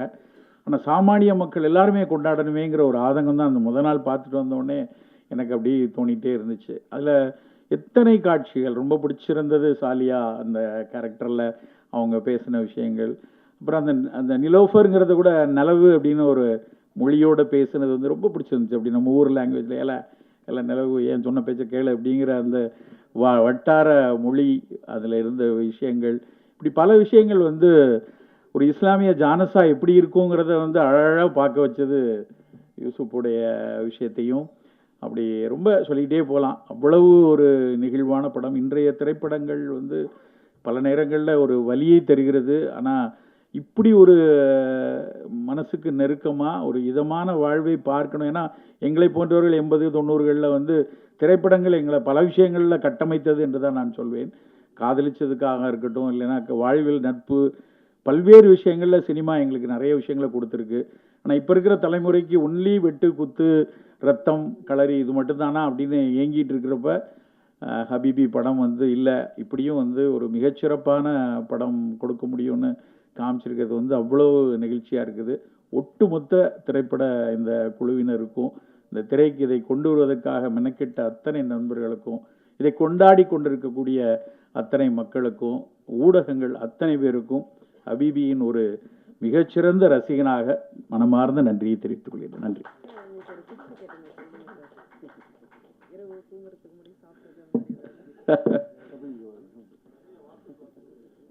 கண்டிப்பா ஹபீபிக்கு வந்து படம் பார்க்குற குழுவினருக்கு இங்கே பார்த்துட்டு இருக்கவங்களும் ஏதோ ஒரு டிப்ஸு சொல்லுங்க அப்படின்னாங்க. டிப்ஸ் எனக்கு என்ன சொல்லணும் என் மனசில் எதுவும் இல்லை. கண்டிப்பாக போய் இன்னொரு தடவை ஹபீபி பாருங்க, உடல் நலம் நலமாக இருக்கு. Thank you sir. அதோட அவங்க சொல்கிற வர்ணனை தான் ரொம்ப அழகாக இருக்கும். அதுக்காகவே எல்லாருக்கும் வணக்கம். முதல்ல நான் மீரா கதன் சார்ட்ட ஒரு மன்னிப்பு கேட்டுக்கணும். ஏன்னா ஹபீபியில் ரொம்ப லேட்டாக வந்து ஜாயின் பண்ணிட்டேன், சாரிண்ணே. சிறையோட ப்ரொமோஷன் போயிட்டு இருக்கும்போது முத்துக்காமிச்சா என்னனால என்னை கூப்பிட்டு சொன்னார், தம்பி நீ ஹபீபின்னு ஒரு படம் பார்க்கணுண்டா அப்படின்னு சொல்லி. ஆனால் அந்த நேரத்தில் நான் முன்னாலே இந்த படம் பார்த்துருக்கணும். அதுக்கப்புறம் இப்போ தான் தேட்டரில் வந்ததுக்கப்புறம் பார்த்தேன். ரொம்ப சந்தோஷமாகவும் ரொம்ப மகிழ்ச்சியாகவும் இருந்துச்சு. மீரா கதன் வந்து ஒரு கேட்டை இப்போ தமிழ் சினிமாவில் திறந்து விட்டுருக்காரு. 100 வருஷம் இருக்குது அந்த கேட்டை வந்து திறக்கிறதுக்கு. ஏன்னா வெறும் கான்கள் மட்டுமே வந்த தமிழ் சினிமாவில் இன்றைக்கி வந்து யூசுப் அபுதாயர் அப்படின்னு சொல்லி ஒரு முழு நீள இஸ்லாமியர்கள் படம் வர்றதுக்கு தமிழ் சினிமாவில் 100 வருஷம் ஆயிருக்கு. இந்த 100 வருஷத்துக்கு அப்புறம் நல்ல படம் வந்து முதல் முறையாக வந்திருக்க போகுது. இதை படம் அப்படின்னு சொல்கிறத விட ஒரு வாழ்க்கை அப்படின்னு சொல்லலாம். நிறைய ஈரானிய படங்கள் பார்த்து பார்த்து பழகின நமக்கு தமிழில் இப்படி ஒரு படம் வர்றது வந்து ரொம்ப மகிழ்ச்சியாகவும் ரொம்ப சந்தோஷமாகவும் இருந்துச்சு. ஒரு இடத்துல கூட ஒரு புனைவோ அதுவோ இல்லாமல் ஒரு அந்த மாதிரி ஒரு கதை எடுக்கிறதுக்கு மிகப்பெரிய தைரியம் வேணும். இன்றைக்கி சினிமாவில் நம்ம பார்க்குறோம்ல, ஒரு பெரிய தைரியம் வேணும் இந்த மாதிரி ஒரு படம் எடுக்கிறதுக்கு. ஏன்னா அந்த படம் எடுத்ததுக்கப்புறம் வர பிரச்சனைகள் எல்லாமே அண்ணனுக்கு தெரியாமல் தான் இல்லை. ஏன்னா அவரும் சினிமாவில் தான் இருக்கார், அவரும் சினிமாவில் தான் பயணிக்கிறாரு. அதனால் ஒரு மிகப்பெரிய தைரியத்துக்கே முதலோட என்னோட பாராட்டுக்கள். இந்த படத்தில் நடித்த எல்லாருமே நடிக்கவே இல்லை, எல்லாருமே வாழ்ந்துருக்காங்க அப்படிங்கிற மாதிரி தான் எனக்கு தோணுச்சு. ரொம்ப மனநிறைவோடு இந்த படத்தை பார்த்துட்டு வெளியில் வந்தோம். தமிழ் சினிமாவில் ரொம்ப நீண்ட தம்பி சொன்ன மாதிரி ஒரு இரைச்சலுக்கு மத்தியில் எங்கள் அண்ணன் யுகபாரதி எழுதுகிற கவிதை மாதிரி இருந்துச்சு இந்த படம். ரொம்ப அருமையான படம். கண்டிப்பாக இந்த படம் வந்து ஒரு வெற்றி படமாக மாறணும். மலையாள படங்கள் வந்து இந்த மாதிரி வரும்போது நமக்கு ஒரு இஸ்லாமிய வாழ்க்கையை சொல்லி ஒரு படம் வரலையான்னு நமக்கு அந்த வாழ்க்கை தெரியாது. தெரிஞ்ச அளவில் நம்ம ஒன்று பண்ணியிருக்கோம். ஆனால் ஒரு வாழ்க்கையை தெரிந்தவர் வந்து பண்ணும்போது அது ரொம்ப அழகாகவும் ரொம்ப சிறப்பாகவும் இருந்துச்சு. இந்த படத்தை வெற்றி பெற வைக்கணும். அதுக்கு எல்லாரும் இந்த படம் பார்க்கணும். நன்றி, வணக்கம். ஒரு பிரசாத் லேபில் விழாவுக்கு வரும்போதெல்லாம் வந்து கவிதா தோழர் நம்மளை பற்றி என்ன சொல்லுவாங்க அப்படிங்கிறது தான் சினிமாக்காரங்களுடைய பெரிய எதிர்பார்ப்பாக இருக்குது. நன்றி தோழர். எல்லாருக்கும் வணக்கம். காலையிலேருந்து சட்டசபை லைவ் பார்த்து ஒரு 4-5 பாலகிருஷ்ணா படத்தை ஒரே நேரத்தில் பார்த்த மாதிரி ஹேங் ஓவரில் இருந்தேன். இந்த ஒரு அமைதியான ஹபீபிங்கிற ஒரு அற்புதமான நிகழ்வுக்கு அழைத்து அந்த ஹேங் ஓவரை போக்குனதுக்கும் முதல்ல நன்றி. மீரா வந்து எனக்கு பல வருடங்களுக்கு முன்பு பழக்கம். மீரா வந்து எனக்கு எப்படி தெரியும்னா, அடூர் கோபாலகிருஷ்ணனையும் அரவிந்தனையும் பத்மராஜனையும் தோப்பில் பாசிலையும் பேசி கொண்டிருக்கக்கூடிய ஒரு அபூர்வமான சினிமா நண்பனாகத்தான் மீரா வந்து எனக்கு அறிமுகமானார். அவருடைய பேச்சுக்கும் சினிமாவுக்கு நான் அப்படி பேச ஆரம்பித்த பல தோழர்கள் வந்து அவங்களுடைய பேச்சுக்கும் வேலைக்கும் மிகப்பெரிய இடைவெளியை பிற்காலத்தில் நான் உணர்ந்தேன். ஆனால் அன்றைக்கு என்னிடம் பேசிக்கொண்டிருந்த அதே மீராவை இன்று வரைக்கும் நான் அந்த சினிமா துறையில் பார்த்து கொண்டிருப்பதுங்கிறது பெரிய விஷயம். அதை வந்து தன்னுடைய படைப்புகளின் மூலமாக தொடர்ந்து மீரா செய்து கொண்டே இருக்கிறார். ஏன்னா அவருடைய படங்கள் வந்து இதற்கு முந்தைய படங்கள் கமர்ஷியலாக பெருசாக போகலனாலும் அவள் பெயர் தமிழரசி வந்து ஒரு முக்கியமான படம் தமிழில். அது அந்த ஸ்பேஸில் பாவை கூத்து பின்புலத்தில் சொல்லப்பட்ட ரொம்ப முக்கியமான கதை. அது முழுமையடையாமல் போயிடுச்சு. அதே மாதிரி தான் இரண்டாவது படமும். அப்படி வந்து தொடர்ந்து அவர் வந்து ஒரு நல்ல சினிமாவுக்கும் வியாபாரத்துக்கும் இடையில் கடந்து போராடிட்டே இருக்கிறத வந்து நானும் யுகபாரதி நானும் பார்த்துக்கிட்டே இருப்போம். அந்த அவஸ்தையை வந்து பார்த்துக்கிட்டே இருக்கும்போது, ஏன்னா அந்த அவஸ்தையை நாங்களும் அனுபவித்திருக்கிறோம். அதில் கண்டிப்பாக மீரா என்னைக்காவது ஒரு முழுமையான வெற்றியை அடைவார் அப்படிங்கிற எதிர்பார்ப்பை ஹபீபி பூர்த்தி செய்திருக்கிறது. அதற்காக வந்து உங்கள் எல்லோருக்கும் மீராவின் சார்பாக நன்றி. ஏன்னா இந்த படம் வந்து வந்த பிறகு நான் இந்த ஹபீபி பார்த்துட்டு யுகபாரதி அண்ணனுக்கு ஃபோன் பண்ணி பேசினேன். ரொம்ப நல்லா இருக்குண்ணே, ரொம்ப அற்புதமான ஒரு படைப்பு அப்படின்னு சொல்லிட்டு மீராட்டையும் பேசினேன். எனக்கு வந்து இந்த படத்தோடைய ரிசப்ஷன் எப்படி இருக்குங்கிறது தான் எனக்கு ரொம்ப ஆர்வமாகவும் இருந்தது. அப்போ படம் வந்த 2வது நாள் நான் மீராவுக்கு ஃபோன் பண்ணி விமர்சனங்கள்லாம் ரொம்ப நல்லா வருது மீரா, ரொம்ப சூப்பராக இருக்குது, நீங்கள் ஜெயிச்சிட்டீங்க அப்படின்னு நான் மெசேஜ் பண்ணியிருந்தேன் அவருக்கு. ஸோ எனக்கு ரொம்ப சந்தோஷம். இந்த மாதிரியான ஒரு படத்தை இன்றைய சூழலில் ஊடகங்கள் வந்து கொண்டாடி தீர்த்துருக்கீங்க. அதுக்கு வந்து என்னுடைய பெரிய நன்றி ஒரு படைப்பாளியாக. ஏன்னா இது ஒரு பெரிய ரெஸ்பான்சிபிலிட்டி. நான் ஹபீபி படத்தை எப்படி பார்க்குறேன்னா, தமிழ் இலக்கியத்தில் வந்து இஸ்லாமியர்களுக்கு வந்து ஒரு மிகப்பெரிய வரலாறு இருக்குது. சீரா புராணத்தில் தொடங்கி தோப்பில் முகமது மீரான் வரைக்கும் ஒரு மிகப்பெரிய வரலாறு இருக்குது. தமிழக அரசியல் வரலாற்றில் இஸ்லாமியர்களுக்கு மிகப்பெரிய பங்கு இருக்குது. ஆனால் தமிழ் சினிமாவில் மட்டும் எப்படி அது நடக்காமலே போயிடுச்சு அப்படிங்கிற ஒரு மிகப்பெரிய வருத்தம் வந்து எனக்கு இருக்கும். யுகபாரதி என்ன சொன்ன மாதிரி, ஒன்று இஸ்லாமியர்களை தீவிரவாதிகளாக கறிக்கடை பாய்களாக மட்டுமே நம்ம பார்த்துருக்கோம். இல்லை அப்படின்னா கடைசி நேரத்தில் ரத்தம் சொட்ட சொட்ட நானும் இந்தியன் தாண்டா அப்படின்னு சாவுற ஒரு இஸ்லாமியை நான் பார்த்துருக்கோம். ஒன்று இழிவுபடுத்துவார்கள் அல்லது புனிதப்படுத்துவார்கள். இது ரெண்டுமே இல்லை. உண்மையிலேயே ஒரு தலித் சினிமா இஸ்லாமிய சினிமாங்கிறது என்ன நான் பார்க்குறேன்னா, அரசியல் புரட்சி அவர்களுடைய பிரச்சனை பேசுவதெல்லாம் இல்லை. முதல்ல அவர்களை மனிதர்களாக காட்டுவது, அவர்களுடைய ஈஸ்தட்டிக்கை காட்டுவது, அவர்களுடைய உணர்வுகளை உண்மையாக காட்டுவது, அதுதான் உண்மையிலேயே ஒரு தலித் சினிமா, உண்மையிலேயே ஒரு இஸ்லாமிய சினிமா. மெட்ராஸ் ஏன் ஒரு முக்கியமான தலித் சினிமாவை பார்க்கப்படுது அப்படின்னா, அந்த படம் தான் முதலில் வட சென்னையை சேர்த்த ஒரு தலித்திய வாழ்க்கையை வந்து ரொம்ப ஈஸ்தட்டிக்காக காட்டின படம், ரொம்ப அழகியலோடு காட்டின படம். ஒரு தலித்துக்கு ஒரு காதல் இருக்கும், அவனுக்கு ஒரு அம்மா இருக்கும், அவனுக்கு ஒரு அம்மா சென்டிமெண்ட் இருக்குன்னே எனக்கு தெரியாது. நாம் பார்த்த 80களில் பார்த்த படங்கள் எல்லாம் அவங்க வந்து ஒரு பண்ணையார் வீட்டில் பின்னாடி தொழுவத்தில் இருப்பாங்க, அவங்களுக்கு ஒரு நெருக்கடி வரும் அப்படிங்கிறது மட்டும்தான். முதல்ல அவங்களுக்குள்ள இருக்க சக மனிதனாக பார்ப்பதற்கு, அவர்களை மனிதர்களாக உங்கள் கண் முன் வந்து நிறுத்துகிற படைப்பு தான் உண்மையிலேயே அரசியல் சினிமா. அதை வந்து அன்னைக்கு மெட்ராஸ் செஞ்சுது. அது வந்து ஒரு அழகியல் சினிமாவாக அது ஒரு தலித் சினிமாவில் தொடக்கமாக இருந்தது. அப்படித்தான் நான் வந்து இந்த ஹபீபியை பார்க்குறேன். ஹபீபி வந்து இத்தனை வருடங்களுக்கு பிறகு இஸ்லாமிய வாழ்க்கையை, அதன் அழகியலை, அதன் மனிதத்தை, அதன் உறவுகளை நம் கண் முன்னாடி காட்டிய ஒரு படமாக நிற்கிது. அது மட்டும் இல்லாமல் ஒரு சினிமாவாகவும் வெற்றிகரமான சினிமாவாக நிற்கிது. எனக்கு ரொம்ப முக்கியமாக இதோடைய வெற்றியை கொண்டாட வேணும்னு நினைக்கிறது என்னென்னா, இன்னைக்கு இந்த மாதிரியான ஒரு படத்தை எடுத்துகிட்டு போய் தயாரிப்பாளர்கிட்ட சொல்லி நம்ம எடுத்துகிட்டு வந்து திரையில் கொண்டு வந்து வியாபாரத்துக்கு கொண்டு வரதுங்கிறது மிகப்பெரிய நெருக்கடியாக இருக்குது. சுரேஷ் கமாச்சி தோழர் இங்கே இருக்கார். இன்றைக்கி வந்து நீங்கள் படம் ஒரு கதை சொல்ல போனால் தயாரிப்பாளர்கள் நம்மளை எப்படி அணுகிறாங்கங்கிறது முக்கியமான விஷயம். 20 நிமிஷத்துக்கு ஒரு தடவை ரீல்ஸ் மூமெண்ட் வேணும் அப்படிங்கிறது தான் இன்றைக்கி இருக்கக்கூடிய ஒரு கோரிக்கையாக இருக்குது. அது என்னடா ரீல்ஸ் மூமெண்ட்டு எனக்கு தெரியவே இல்லை. ஆனால் எல்லா சினிமாலையும் ஒரு 10 ரீல்ஸ் மூமெண்ட் வேணுங்கிறது இன்றைக்கி ஒரு முக்கியமான ஒரு விஷயமா இருக்கும். இந்த மாதிரியான சினிமாவில் எங்கே போய் ரீல்ஸ் மூமெண்ட் வைப்போம்? பட் நம்முடைய வாழ்க்கையே ஏராளமான ரீல்ஸ் மூமெண்ட்டுகள் இருக்குது. அப்படி ஒரு உண்மையான இலக்கியத்தை தமிழ் சினிமாவுக்கு கொண்டு வர்றதுங்கிறது இருக்கு இல்லையா, இதோடைய வெற்றி வந்து இன்னைய சூழலில் ரொம்ப முக்கியமான விஷயமா பார்க்குறேன். கார்த்திக் நேதா சொன்னது மாதிரி இவ்வளவு இரைச்சல்களுக்கு நடுவில் இந்த படம் வந்து ஜெயித்திருக்கிறது அப்படிங்கிறது ஒரு மிகப்பெரிய நம்பிக்கையாக நான் பார்க்கிறேன். சிறை படத்தில் ஒரு காட்சி வரும், தமிழ் தோழர் எழுதின அந்த படத்தில். அந்த காட்சி வந்து இஸ்லாமியர்களை ஒரு பொது சமூகம் எப்படி பார்க்கிறது, எப்படி பார்க்கக்கூடாது அப்படிங்கிறது தான் அந்த ஒரு காட்சி.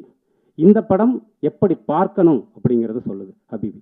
அதுதான் வந்து இந்த படத்தின் மிக முக்கியமான வெற்றியாக நான் நினைக்கிறேன். இந்த படம் தமிழ் தோழர் சொன்ன மாதிரி ஒரு 100 வருடங்களுக்கு பிறகு ஒரு திறப்பை ஏற்படுத்தி இருக்கிறது. இந்த திறப்பிலிருந்து நிறைய நல்ல சினிமாக்கள், நிறைய சமூக சினிமாக்கள், நிறைய அழகியல் சினிமாக்கள், ஈரான் சினிமாக்கள் மாதிரி இங்கே உருவாகணும். அதற்கென்று ஒரு வியாபாரம் உருவாகணும் நான் நினைக்கிறேன் ஓடிடி தளங்களில். ஏன்னா இந்த மாதிரி படங்கள் இன்றைக்கு உலகம் முழுவதும் கொண்டாடப்படுது. இங்கே தான் அதுக்கான ஒரு வியாபாரமே உருவாகாமல் இருக்குது. ஜாபர் ஃபனாகி வந்து சமீபத்தில் எடுத்த ஒரு படம் வந்து அவ்வளவு பிரமாதமான ஒரு வெற்றியை உலகம் முழுவதும் கொண்டாடப்படுகிற வெற்றியை அடையுது. இங்கேருந்து ஏன் அந்த மாதிரியான சினிமாவுக்கு ஒரு வியாபார தளம் அமைக்கப்படலைன்னு எனக்கு ரொம்ப வருத்தமாக இருக்குது. ஏன்னா இன்றைக்கி ஓடிடியில் இந்த மாதிரி படங்கள் பார்க்கறதுக்கு ஒரு மிகப்பெரிய மக்கள் கூட்டம் உருவாயிடுச்சு. ஆனால் அது ஏன் மெயின் வியாபாரமாக மாற மாட்டேங்குது? மறுபடி நாம் வந்து வன்முறையை தூண்டக்கூடிய, நம்முடைய ஆபாசத்தை தூண்டக்கூடிய அதற்கான வியாபார தளங்களையே நம்ம உருவாக்கிக்கிட்டே இருக்குமே. அது ஏன்னா தொடர்ந்து முதலாளிகள் இதை செய்து கொண்டிருக்கிறார்கள். மக்களுக்கும் முதலாளிகளுக்குமே ஒரு பெரிய கேப் இருக்குது. முதலாளிகள் உருவாக்கக்கூடிய சந்தையில் எந்த பொருள் விற்கிறதோ அதன் பின்னாலேயே நாம் ஓடக்கூடியவர்களாக நம்மை மாற்றி வைத்திருக்கிறார்கள். அதை உடைத்து இந்த மாதிரியான படங்களுக்கு ஒரு மிகப்பெரிய வியாபார தளம் உருவாகணும்னு நான் கேட்டுக்கிறேன். அதையும் இந்த ஹபீபி மாதிரியான படைப்புகள் தொடர்ந்து செய்யும்னு நினைக்கிறேன். மீரா தோழர், நீங்கள் வெற்றி பெற்று விட்டீர்கள். சாதாரணமான சினிமா வெற்றி அல்ல இது. இது ஒரு வரலாற்று வெற்றி. இந்த படத்தில் ரொம்ப முக்கியமாக பேச வேண்டிய இன்னொரு நபர் வந்து கஸ்தூரி ராஜா சார். ரொம்ப அபாரமான ஒரு நடிப்பு சார். ஏன்னா வந்து இந்த படத்தில் நான் வந்து திருவாரூர் மாவட்டத்தில் என்னுடைய ஊர் வந்து சரிபாதி இஸ்லாமியர்கள் கொண்ட ஒரு ஊர். அதனால் இஸ்லாமியர்களின் வாழ்க்கையை என்னுடைய தோழர்கள் நிறைய பேர் இஸ்லாமியர்கள்.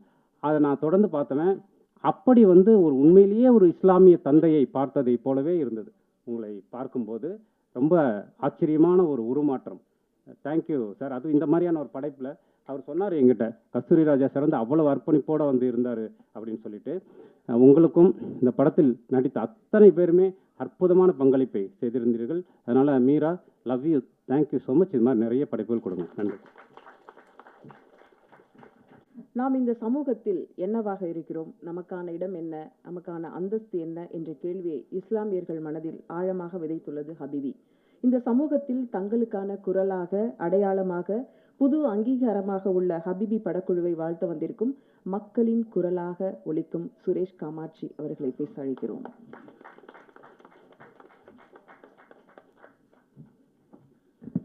இது எப்படி டீம் வச்சு எழுதிட்டு வரீங்களா? 10 பேர் கொண்ட குழு மாதிரி இருக்கு. அனைவருக்கும் வணக்கம். அண்ணன் ராஜ்முருகன் சொன்னது மாதிரி தயாரிப்பாளர்கள் ரீல்ஸுக்காக படம் எடுக்கணும். நீ எங்கள் நிலமா சொல்லி மேலே சொன்னோம்னா இந்த விழா ஃபுல்லாக பேசலாம். நாங்கள் கேட்கறது இல்லை. ஆடியோ கம்பெனிக்காரங்க வந்து ரீல்ஸ் போடுற மாதிரி பாட்டு கேட்குறாங்க. ஓடிடி போனால் அப்படி கேட்குறாங்க. இதெல்லாம் தாண்டி நல்ல படம் கொடுக்கறதுக்காக போராடிட்டு இருக்கோம். அப்படி தான் நேசம் என்டர்டைன்மெண்ட் வந்து இந்த படம் சூஸ் பண்ணியிருக்காரு. ஹபீபை பற்றி பேசுவோம். ஹபீபி வந்து இந்த படம் நான் முதல்ல எனக்கு ரஸில் தான் காமிச்சார் மீரா. நான் ரஸில் பார்த்தோன்னே சொன்னேன், மீரா எனக்கு வந்து ஏன்னா ஃபஸ்ட்டு பிரமிப்பாக பார்த்தது நான் கஸ்தூரி ராஜா சார். ஏன்னா அவர் ஒரு இயக்குனராக தெரியும். அவர் நடிகர் அதில் வந்து அவர் ஒரு முஸ்லிமையாக வாழ்ந்திருப்பார். அவர் கைலி கட்டுறதா இருக்கட்டும், அவருடைய நடை உடை, அந்த அந்த அந்த கேரக்டர் கடைசி வரைக்கும் அப்படியே மெயின்டைன் பண்ணியிருப்பார். அவர் ஒரு வந்து ஒரு ஈகோ, ஒரு வரட்டுக்கு உறவு முடிச்சவர்னாங்க எங்கள் ஊரில்.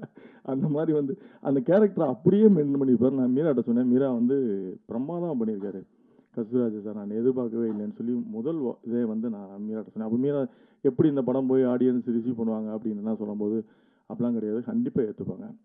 நல்ல படத்தை கொண்டாடுவதற்கு நம்ம மக்களும் சரி பத்திரிகையாளர்களும் தயாராக இருப்பாங்க. நம்ம பொதுவாக வந்து இங்கே ப்ரெஸ்ஸோ போட்டுட்டு வெளியில் நிற்போம். நாங்கள் ப்ரொடியூசர் டேரக்டர்லாம் வெளில நிற்போம். எல்லோரும் கை கொடுத்துட்டு நல்லா இருக்குது, சூப்பராக இருக்குன்னு போவாங்க. அதை நம்பிடக்கூடாது. அது இந்த இடத்துல நம்மளுக்கு முகஸ்துதிக்காக சொல்லிட்டு போகிறது. அதை தாண்டி ஒரு ½ அன் ஹவர், 1 ஹவர் வெயிட் பண்ணோம்னா ட்விட்டரில் ஆட்டோமேட்டிக்காக ரிவ்யூ வரும். அவங்கள அறியாமல் போடுவாங்க. இந்த படம் வந்து சூப்பராக அவங்கள அறியாமலே போடுவாங்க. அதுதான் உண்மையான ரிவ்யூ. அப்படித்தான் இந்த படத்துக்கு நடந்தது. இந்த படத்துக்கு ஹபீபிக்கு வந்து நான் பிரசவம் முடிஞ்ச உடனே நான் அப்படி தான் பார்ப்பேன். இப்போ ஒரு பிரசவம் முடிஞ்ச உடனே இவங்க சொல்கிறதெல்லாம் கேட்க மாட்டேன். இவங்க இங்கே வந்து சொல்லிட்டு போயிடுவாங்க. அதெல்லாம் எனக்கு தெரியும். எல்லா படத்தையும் நல்ல படம்னு சொல்லிட்டு போயிடுவாங்க. அதை தாண்டி ஒரு 1 ஹவர், ½ ஹவர் வெயிட் பண்ணுவேன். யார் என்ன எழுதுறாங்கன்னு பார்ப்பேன். அப்படி சில பேர்களுக்கு ஃபோன் பண்ணி கேட்பேன் எப்படி இருக்கு. நான் அப்படி தான் இந்த படத்தை விசாரிக்கும் போது நான் மீராட்ட சொன்னேன், நல்ல ரிவ்யூ வந்திருக்கு, கண்டிப்பாக வந்து இதை வந்து பிக்கப் ஆகாமல். எனக்கு இந்த படத்தை பொறுத்தளவில் வந்து நிறைய கதாபாத்திரங்கள் வந்து எந்த கதாபாத்திரமே வந்து மேம்படுத்தினதாக இருக்காது. எல்லாமே இயல்பாக இருக்கும். நீங்கள் நடித்த அந்த சாலியா கேரக்டர் நடித்த அவங்க, அந்த அதில் நிறைய டிஃப்ரெண்ட் எனக்கு நான் பார்த்தது என்னென்னா அந்த அவங்க ஃபோனில் பேசுகிறத ரெக்கார்ட் பண்ணி டேப் ரெக்கார்டில் கேட்கும்போது ஒரு எமோஷனல் வச்சுருப்பாப்புல. அதுக்கப்புறம் வீடியோ காலில் பேசும்போது அந்த எமோஷனல் குறையும். அந்த டிஃப்ரென்ஸ் அழகாக காமிச்சிருப்பாப்புல. நீங்கள் எப்போவுமே நம்ம அந்த நான்லாம் வெளிநாட்டில் இருக்கும்போது எங்கள் அம்மா கால் பண்ணும்போதெல்லாம் பார்த்தீங்கன்னா 2 வார்த்தை கூட பேச முடியாது, அழுதுருவோம். ஆட்டோமேட்டிக்காக வந்துடும். அந்த மாதிரி அந்த டேப் ரெக்கார்டில் அவங்களுடைய ஃபீலை ஷேர் பண்ணும்போது அது ஒரு மாதிரி ஃபீல் இருக்கும். அதுக்கப்புறம் அவங்க வீடியோ காலில் பேசும்போது டக்குன்னு கட் பண்ணிட்டு போயிடுவாங்க. எப்போ கல்யாணத்துக்கு வரீங்க அப்படின்னு சொல்லிட்டு பேசி கட் பண்ணிட்டு போயிடுவாங்க. அந்த எமோஷனல் குறைய மாதிரி காமிச்சிருப்பாப்புல. அது மாதிரி அந்த அந்த இன்னொன்று கூட வந்து மீரா வந்து மிகைப்படுத்தாமல் உண்மையாக ஒரு படைப்புக்கு நேர்மையாக சில விஷயங்களையும் பண்ணியிருந்திருப்பாப்புல.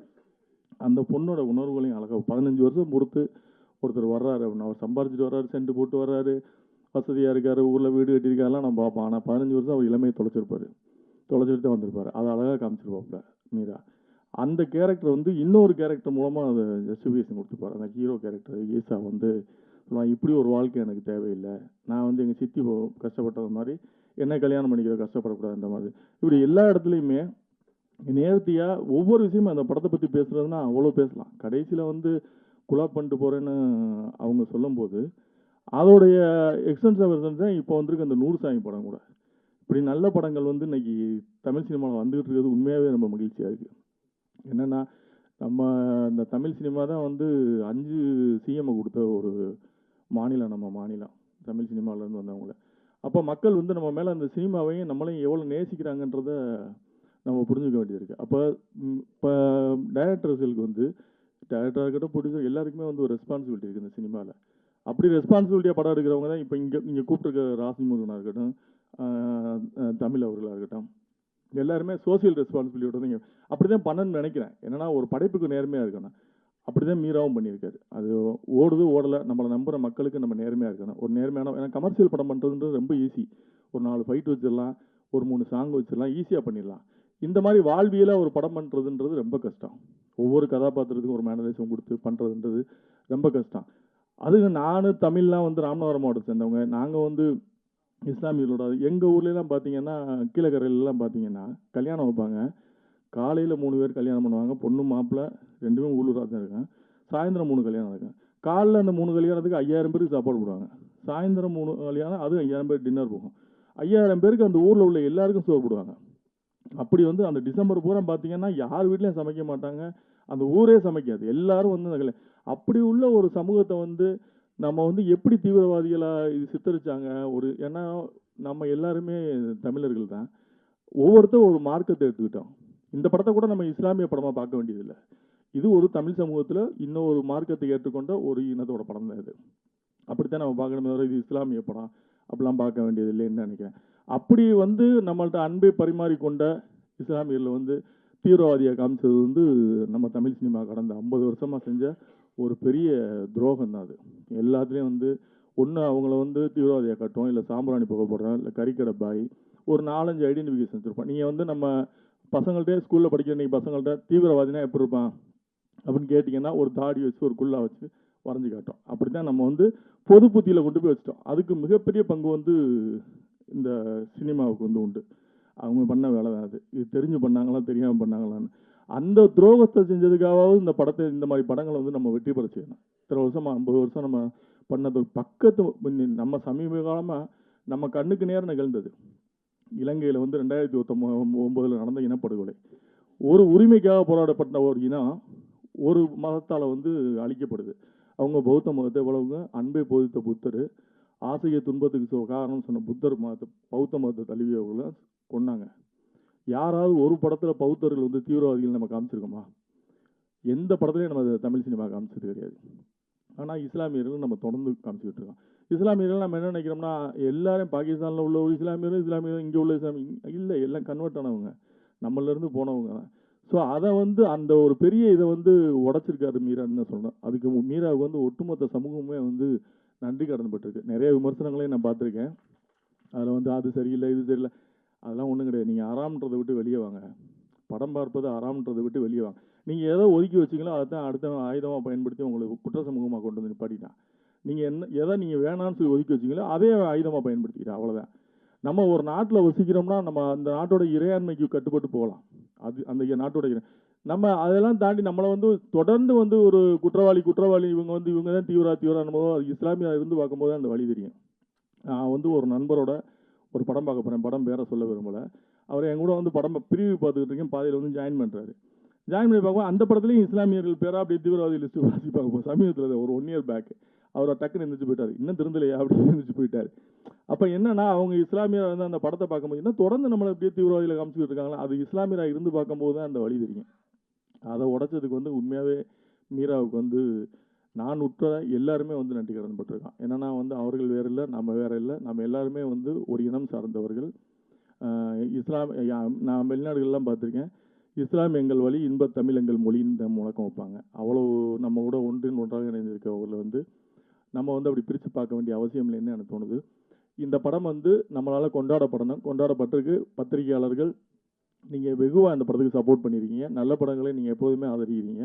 இந்த படத்துக்கு அப்படி தான் நிறைய ஆர்கானிக்காக வந்து நிறைய சோசியல் மீடியாவில் நிறைய அது ரொம்ப பிடிச்சிருந்தது. நான் சல்லியர்கள் படத்துக்கு அப்படி தான் பார்த்தேன், நிறைய பேர் சோசியல் மீடியாவில் எழுதினாங்க.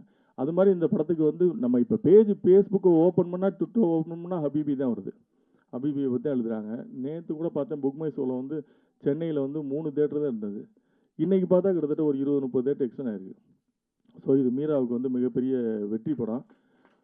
மீராவுடைய கனவு நினைவாக இருக்குதுன்னு சொல்லணும். என்னென்னா வந்து மீரா வந்து இந்த படத்துக்காக எவ்வளோ போராடினாப்லேன்னு நமக்கு தெரியும். இதெல்லாம் தாண்டி நம்ம ரொம்ப பாராட்டப்படக்கூடியவர் வந்து நேசம் என்டர்டெயின்மெண்ட் அந்த இப்ராஹிம்.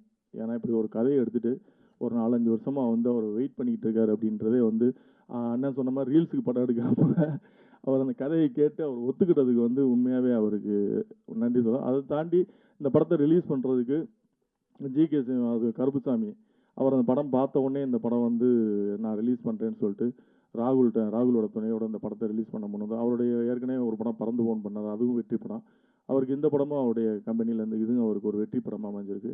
அவருக்கும் என்னுடைய வாழ்த்துக்கள். நடித்த அத்தனை பேருக்கும் என்னுடைய வாழ்த்துக்கள். ஈசா உனக்கு ஸ்பெஷல் தேங்க்ஸ்ரா. உடம்பை ஏற்றி இறக்கியிருக்க, ரொம்ப கஷ்டம், ஏற்றுறது ரொம்ப கஷ்டம், இறக்குறது ரொம்ப கஷ்டம். பரவாயில்ல, அந்த படத்துக்காக அர்ப்பணிச்சிருக்க, உனக்கு நல்ல லைஃப் கொடுத்துருக்காரு மீரா, அதை பயன்படுத்திங்க. மாளவியா மனோஜுக்கும் வாழ்த்துக்கள். அனைவருக்கும் நன்றி.